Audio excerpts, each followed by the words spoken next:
you have a new project that came out this year, right? Yeah. It came out a couple months ago called Stay Alta. And it was born in the panini. The pandemic. The pandemic. In a panini? Yeah. Pandemic. The pandemic. Okay. It was a tough time for everyone, but it was also a moment of clarity for a lot of people. And I was coming out of a real moment of like reorganizing my entire stuff, like my life, everything. And so walking through this whole period, I had to focus on light. I had to focus on who I was as a person, flip it all around, and then get back to like who I am in my heart and who I am, who I was raised to be. Right. And every single song on this album is a reflection of that. From Roses, which pairs so nicely with my roses. Oh. To Love and Love. To Give the roses. to, you know, yeah, it's really that. You have a new theme song for the Roses section of your show. Yeah. Oh, But it's really about that because the world as it is right now, and this is my whole thing with this album, the world as it is right now, it's determined to suppress our light, right? Every time you look at anything online, you think to yourself, oh God, the world's going to hell in a handbasket. Yeah. But it's not, you know, because you exist and you have light in you.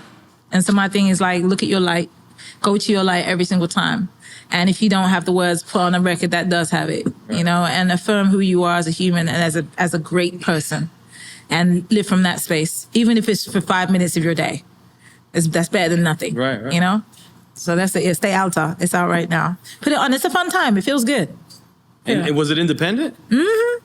So that's no more major record label? I've been independent since 2012. How do you like that difference? Because he loves major labels. I'm just saying, you do. I get the infrastructure. I get it. I like it. Yeah. Okay. He said, but talk to her. So what do you love independent more? I love being able to see where everything is. I respect that. Yeah, that's my thing. With a major, it's so many moving parts. Your major is it's Yeah. It does the thing though. Look, Atlantic did incredible work. I love them. They're still cool, you know? We had a wonderful party. It's great. Nothing's crazy. But I can see where all the parts are.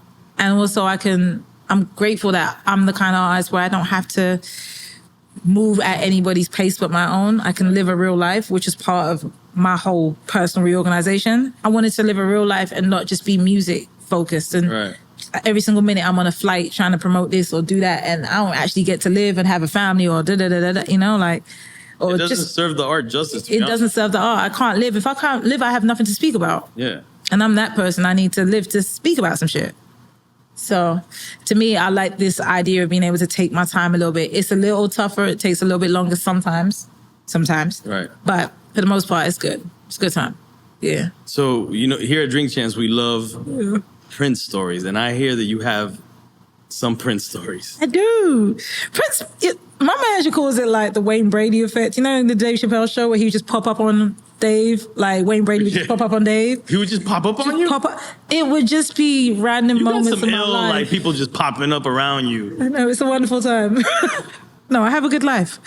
But Prince was one of the ones. I remember seeing him over my backyard in London. Wait, you saw Prince in your backyard? No, so let me phrase it. He was just in my backyard. Like, mango? What the fuck is going on? No. I used to live in an estate in London, and right over the side of the estate there was a stadium. Right. And I remember hearing him sing Purple Rain and seeing the purple lights around the stadium. I never saw it, but I was just there singing like, ooh, like, oh my God, like this Prince is in that building. I know it. I can hear it. So I get signed and I have the same lawyer as him, and I don't realize I have the same lawyer as him for a while. And then he tells me, oh yeah, I also represent the sign, this, you know, the Prince. Formerly known as. I'm just like, okay, everyone's everyone. And then he says, yeah, come 2 years before I actually won my Grammy. So I come to the House of Blues, Prince is doing the after thing. And I'm like, all right, whatever. Prince ain't coming out to no House of Blues. But that's his thing. He would do that. He pops up, yeah. And I'm getting drunk, and Prince doesn't drink. That's when I stopped drinking vodka. But he pops up around 2 a.m. Like all the alcohol left my body. I was sober. I swear to God. The minute you saw him? The minute I realized he was there, and I was like, oh shit.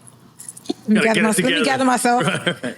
And so he's in the back, and they call me in, and it's him and Jimmy Jam and Terry Lewis. Right. The legends. Yeah.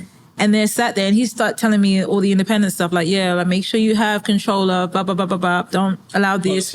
Your 360s, they're going to try you with that. Don't give it up. Make This sure is you have Prince telling you this? verbatim. And so, Well, he was about that life. and he would tell the young artists, tell the artists. And that's my thing. It's like, that's for Nas. Remember? yeah, own your shit.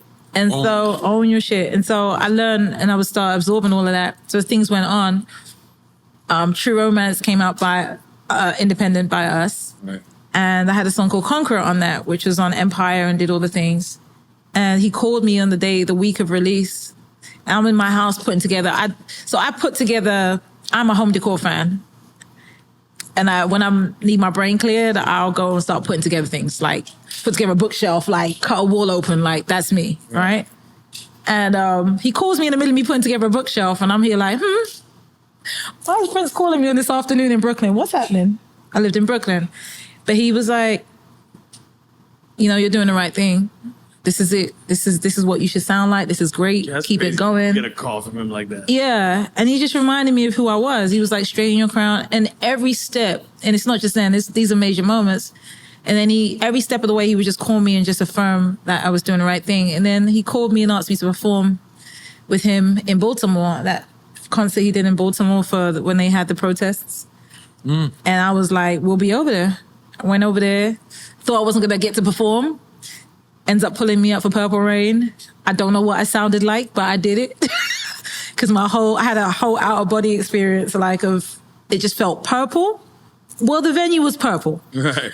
But it just felt like purple and it felt like light and it just felt like, holy crap, I'm floating. Like this isn't real. What do you want me to sing? What do you want me to do?